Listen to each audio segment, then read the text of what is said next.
வணக்கம். DSGS private limited companies discussion, psychology department discussion, all department conference meeting, kingdom countries discussion, world leaders discussion, doctor class discussion, question answers discussion. Okay information. அதாவது சொந்தமாக company இருக்குது, சொந்தமாக studio இருக்குது, சொந்தமாக நிலப்பரப்பு தேவை. அதனால் ராஜாங்கம் அப்படின்றது தோது பார்க்க வேண்டிய ஒரு நிலை இருக்குது. அதனால் ஒரு ராஜாவாக நான் சொல்கிறது தெளிவான தானே, பொறுமை கேட்டுக்குங்க. கிணத்து தவளை பற்றி ஒருத்தர் ஒரு கொஸ்டின் கேட்டிருக்காங்க.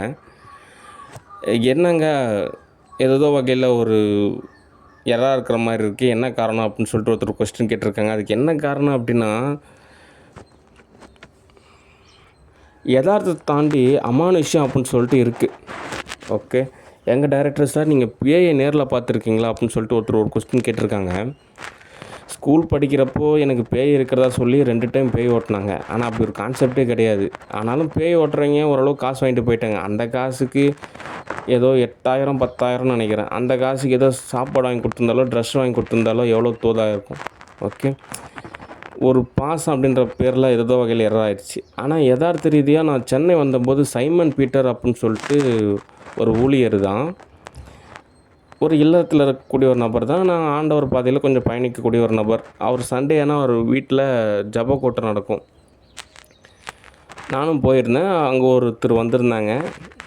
அந்த காஞ்சனா படத்துலலாம் இந்த விஎஃப்எக்ஸில் பார்க்குற மாதிரி பேயை லைவில் அப்போ தான் நான் பார்த்தேன். திடீர்னு நார்மலாக தான் பேசிகிட்டு இருந்தாங்க. இத்தனைக்கும் அவங்க ரொம்ப சென்சிட்டிவ், ரொம்ப கூச்சம். திடீர்னு பார்த்தா அவங்களோட தோலோட நிறமெல்லாம் மாறுது, அவங்களோட வாய்ஸ் மாறுது, எல்லாமே மாறுது.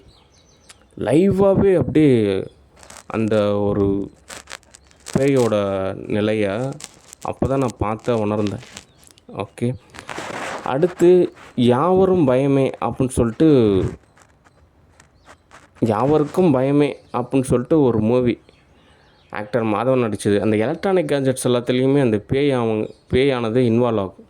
ஓகே, அதாவது ஒரு நெகட்டிவாக தீதான நிலையில் இருக்கிறவங்களுக்கு ஒரு வகையான பவர் இருக்குது.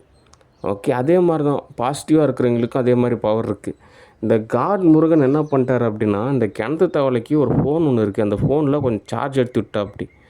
ஓகே, அந்த ஃபோனில் வந்துட்டு அவன் ஆக்சஸ் பண்ணுறப்ப அது அப்படியே ரியாலிட்டியாக நடக்கும். நான் அவங்ககிட்ட போய் கேட்டேன், அந்த ஃபோனை எனக்கே கொடுத்துரு அப்படின்னு. அவன் வந்து 15,000 காசு கேட்டான். ஓகே, கிணத்து தவளை பொறுத்த வரைக்கும் அவனும் பள்ளிக்கூடமும் அவ்வளோ படிக்க கிடையாது, அவனுக்கு அவ்வளோ நாலேஜபிளும் கிடையாது, அவனுக்கு யாருமே அவ்வளோ தோதும் கிடையாது. ஓகே, அவனுக்கு நிறையா பேர் எனிமீஸ் தான் இருக்காங்க. ஓகே, எனிமீஸ்னால் அப்படி கிடையாது, இவன் நிறையா பேரை ஏமாற்றிட்டான். அதனால் அவங்களாம் கொஞ்சம் விரோதமாக இருக்காங்க. ஓகே, அதனால் எப்படிங்க அவன் கோடிங் பண்ணுறான் அப்படின்னா, அவன் ஃபோனை வச்சு தான். ஓகே, அந்த ஃபோனில் ஒரு பவர் இருக்குது, பவர் டூல் மாதிரி. அதை அவங்ககிட்டருந்து வாங்கிட்டான் அப்படின்னா அவனும் நார்மலாக மாறிடுவான், எல்லா விஷயம் சால்வ் ஆகிடும். ஏன் அப்படின்னா இவன் அந்தளவுக்கு படிக்க கிடையாது. அக்ரிகல்ச்சரோ இல்லை எதுவுமே அவனுக்கு தோதாகாது. இவங்கிட்ட போய் ஒரு ஸ்டோரி ஸ்க்ரீன் ப்ளே சொன்னாலுமே தோதாகாது. இவன் ஆல்ரெடி நிறையா மூவிஸ் எல்லாம் பார்த்துட்டு கொஞ்சம் எடிட் செஞ்சு ஃபேஸ்புக்லேயும் இன்ஸ்டாகிராம்லேயும் அப்லோட் பண்ணி வச்சுருக்கான். அவ்வளோதான். ஓகே, மற்றபடி அவன் ஒரு நார்மலான ஒரு அம்மாஞ்சி கேரக்டர் மாதிரி தான். ஓகே, அப்படி தான் அவனை வச்சுருக்காங்க, அப்படி தான் அவனை வளர்த்திருக்காங்க. அவனுக்கு அந்தளவுக்கெல்லாம் டெரர்லாம் கிடையாது. ஓகே, அவன்கிட்ட இருக்க அந்த பவர் டூலான இருக்கக்கூடிய அவன் ஃபோனை மட்டும் வாங்கிட்டான் அப்படின்னா அவன் நார்மலாகிடுவான், எந்த இஷ்யூமே ஏற்படாது. ஏன் இவன் யூனிவர்சிட்டி அளவு படிச்சிருந்தான், இவன் நல்லா குவாலிஃபைடாக இருக்கான் அப்படின்னா சரி ஓகே அப்படின்லாம். இவன் அந்தளவுக்கு கெப்பாசிட்டியும் கிடையாது. அதனால் அவன்கிட்ட இருக்கிற ஃபோனு தான் காரணம். அது காரணம் முருகன் தான். என் முருகனை பொறுத்த வரைக்கும் சரி நம்ம நண்பன் நமக்கு அந்த ஃபோனை திரும்ப கொடுத்துருவா அப்படி அப்போல்லாம் நினச்சிருப்பா அப்படி. ஆனால் அப்படி எதுவுமே நடக்கலை. ஓகே, ஓவராக வந்துட்டு அந்த களவியல் கூட சும்மா ஒரு காணல் நீர் மாதிரி தான். ஓகே, நிஜத்தில் வந்துட்டு தோதாகாது அப்படின்றது தான் யதார்த்தமான ஒரு உண்மை. அதனால் கிணத்து தவளைக்கிட்ட இருக்கக்கூடிய அவன் ஃபோனை வாங்கிட்டான் அப்படின்னா எவ்ரிதிங் இஸ் ஃபைன். ஓகே, சரி, அடுத்த தகவல் பணமரத்தைப்பட்டி. அங்கே ஆனந்த் அப்படின்னு சொல்லிட்டு ஒரு நபர் இருக்கார். ஒரு டைரக்டர் நான் சொல்கிற தெளிவான தானே, பொறுமை கேட்டுக்கங்க. நான் ஆல்ரெடி உங்களுக்கு நிறையா மூவியில் புக் பண்ணியிருக்கேன். நான் வந்துட்டு உங்களுக்கு நிராகரிக்க கிடையாது. ஆனால் இந்த மாயன்றப்போ அவங்க அக்கா ஒருத்தர் இருந்தாங்க. அவங்க பேர் உஷாவா என்னன்னு நினைக்கிறேன். ஆனால் கொஞ்சம் நல்லா குண்டாக இருப்பாங்க. அந்த ஒரு காரணத்துக்காக அவன் கொஞ்சம் நிராகரிச்சிட்டான். அதுக்கப்புறம் அவன் மேரேஜ் பண்ணிட்டாங்க. அதுக்கப்புறமும் முருகன், அதுக்கப்புறம் இன்றைக்கி வரைக்குமே ஃபாலோ அப். எனக்கே வியப்பாக இருக்குது. கல்யாணம் ஆயிடுச்சு, குழந்த இருக்குன்னு நினைக்கிறேன். சரி, என்ன தகவல் அப்படின்னா, இந்த ஆனந்து அவங்க அப்பா வந்துட்டு ஏதோ ஒரு வகையில் சொத்து சேர்த்துட்டதா அந்த மணிரத்னம் அப்படின்ற ஒரு கேரக்டர் சொல்கிறா. அப்படி அது அவங்களோட தனிப்பட்ட விஷயம். என்ன இன்வால்வ் பண்ணக்கூடாது. ஓகே, ஏன்னா நானே ஆல்ரெடி மூவியில் புக் பண்ணிட்டு கேஷ் கொடுத்துட்டு நானே உங்களுக்கு எரர் ஏற்படுத்த மாட்டேன். கேரக்டர் ஸ்கெச்சஸை டேமேஜ் பண்ண மாட்டேன். ஓகே, அதனால் இந்த மணிரத்னோட நிலையில் ஆனந்த் மேலே ஏதோ ஒரு விதமான ஒரு எதிர்ப்பு மாதிரி உருவாகி ஆனந்த் என்ன வந்துட்டு ஒரு எதிர்ப்பான ஒரு நபராக நினச்சிருப்பா. அப்படி அதனால் அவர் ஓரளவு காசு செஞ்சு என்னை ஓரளவு தோது பார்க்குறதுன்றலாம் சரி கிடையாது. ஓகே, பாசிட்டிவாக தான் நடந்துக்கணும். ஓகே, இந்த மாதிரி எதாவது கேஷ் கொடுக்குறீங்களா, ஒரு மூவியில் புக் பண்ணலாம், அவ்வளோதான். ஓகே, அதனால் என்ன தகவல் அப்படின்னா, இந்த மணிரத்னம் ஆகட்டும், ஆனந்த் ஆகட்டும், உங்களோட தனிப்பட்ட விஷயத்தில் நீங்கள் தான் தனியாக டீல் பண்ணிக்கணும். என்னையெல்லாம் இன்வால்வ் பண்ணக்கூடாது. ஓகே, அப்படி இன்வால்வ் பண்ணிங்கன்னா உங்கள் 2 பேருக்குமே சேதாரம் ஏற்படும். ஓகே, நான் என்ன பண்ணேன்? நீங்கள் 2 பேரும் எப்போ என்ன தோது பார்த்தீங்களா அப்படின்றது உங்களுக்கு தான் தெரியும். அது உங்களோட ஃபேமிலி விஷயம். அது நீங்கள் தனிப்பட்ட வகையில் நீங்கள் தான் சால்வ் பண்ணிக்கணும். என்னையெல்லாம் இன்வால்வ் பண்ணக்கூடாது. ஓகே, சரி, அடுத்த தகவல். ஸ்டாலின் டிஸ்கஷன். ஸ்டாலினை பொறுத்த வரைக்கும் அவர் ஒரு சாம்பார் சாதம். ஓகே, ஆனால் அவர் தொடர்ச்சியாக அப்படி எரர் ஏற்படுத்துறது மேலும் மேலும் மக்கள் மேலே ஒரு அதிருப்தி தான் ஏற்படுத்தும். அதிருப்தி ஏற்படுத்தும். அநீதி மாதிரியான ஒரு நிர்வாகவியல். ஓகே, ஒருவேளை அவங்க உளவியல் ரீதியாக ஏடிஎம்கே ஃபாலோ செய்கிறதுனால அவங்கள தோது பார்த்துக்கலாம் நினைக்கலாம்.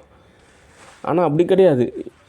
அவங்க ஓரளவு தோதாகலை அப்படின்னு சொல்லிட்டு தான் சட்டமன்றத்தில் ஜெயிக்க வச்சாங்க. அடுத்து நாடாளுமன்றத்துலேயும் 40 தொகுதியிலையுமே ஜெயிக்க வச்சாங்க. ஆனால் திரும்ப அவங்க அதே மாதிரியான ஒரு இப்போ அவங்க நார்மலாக மாறிட்டாங்க ஏடிஎம்கே. ஆனாலும்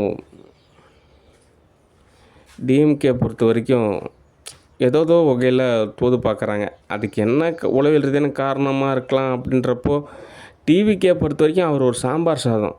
அதனால் அவர் தோது பார்க்குறன்றது நமக்கு எந்த வகையிலுமே தோதாகாது.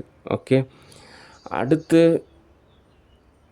ஸ்டூடியோவில் இன்வால்வ் பண்ணலாம். ஆனால் அவங்க என்ன பண்ணுறாங்க அப்படின்னா ஏதோ நினச்சிக்கிறாங்க. அதனால் ஒரு 3 மந்த்தாவது ஒரு டைம் தேவைப்படுது. ஒரு 3 மந்த்துக்கு அப்புறம் தான் அவங்கள ஸ்டூடியோவில் என்ன பண்ணலாம் அப்படின்றத நம்ம தோது பார்க்கறன்றதா சரியாகும். ஓகே, அதனால் இந்த பாலிடிக்ஸ்லாம் உங்களோட விஷயம். டிவிக்கே பொறுத்த வரைக்கும் ஜெயிக்க வச்சிட்டேன்னா டெபாசிட் கேஷ் கொடுக்குறேன்னா அவ்வளோதான் என்னோடய வேலை. ஏன்னா எனக்கு எக்கச்சக்கமான வேலை இருக்குது. இந்த வேலையை பார்த்துட்டு இருந்தோம் அப்படின்னா லாபம் கிடைச்சா ஓகே, ஒரு பிரயோஜனமும் கிடையாது. ஓகே, அதனால் சாம்பார் சாதத்தை விட்டுருங்க. ஏதோ ஒன்று வேறு ஏதோ தோது பாருங்கள். ஓகே, அவங்கள பற்றி தான் ஆல்ரெடி தெரிஞ்சு போச்சு. இதுக்கு மேலேயும் அவங்கள வந்துட்டு இன்னும் ஆணித்தரமாக இவங்க ஒரு அநீதிங்க அப்படிங்க எப்படின்னு சொல்கிறனாலையும் ஒரு பிரயோஜனமும் கிடையாது. ஓகே, அதனால் டிவிக்கே பொறுத்த வரைக்கும் எனக்கு பாதுகாப்பு தேவை. ஓகே, சரி, அடுத்த தகவல். ரஜினிகாந்த் டிஸ்கஷன். ரஜினிகாந்தை பொறுத்த வரைக்கும் அவர் ஒரு கர்நாடகக்காரர்.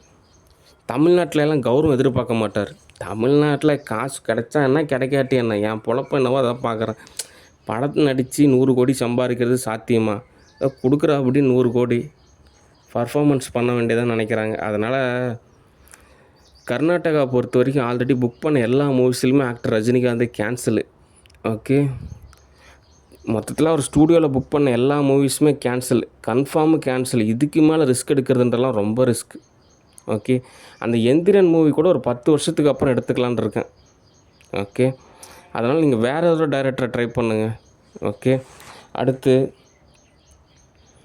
ஸ்டூடியோ பொறுத்த வரைக்கும் ஆர்டிஸ்ட்டை பொறுத்த வரைக்கும் நான் நிறையா மூவி புக் பண்ணியிருக்கேன். அறநெறியாளன் படத்துலேருந்து, சிவகார்த்திகேயன்லேருந்து, அருண் விஜய்லேருந்து, ஆக்டர் மணிகண்டன்லேருந்து எவ்வளோ பேர் புக் பண்ணியிருக்கேன்.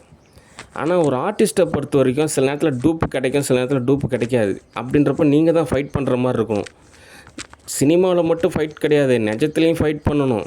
ஓகே, இப்போ பாருங்கள், ஆக்டர் ரஜினிகாந்தெல்லாம் ஒரு 5 கிலோ தம்பிள்ஸை கிட்டத்தட்ட ஒரு 20 டைம் தூக்குவாரான்னு கூட ஒரு கொஸ்டினாக தான் இருக்குது. ஆனால் அவர் பாருங்கள், 110 கிலோ இருக்கிற ஒரு நபரை பிடிச்சி அடிக்கிற மாதிரி விஎஃப்எக்ஸில் எடுக்கிறாங்க.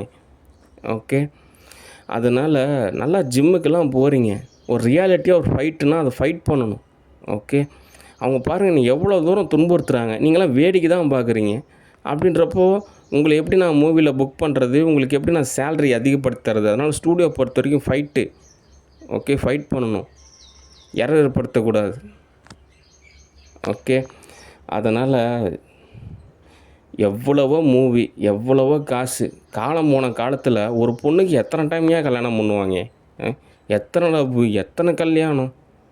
இன்னமும் அப்படியே 16 வயசு பப்பான்ற மாதிரியே காமிச்சிட்ருக்காங்க. அ எனக்கே சங்கட்டமாக இருக்குது.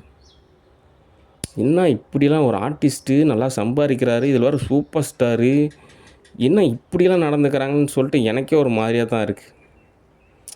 அதனால் ஸ்டூடியோ தான் கொஞ்சம் ரொம்ப நீங்கள் மெச்சூரிட்டியாக இருக்கீங்க, ரொம்ப அப்படியே பண்பாக இருக்கீன்ற பேரில் டேமேஜ் ஏற்படுத்தாதீங்க.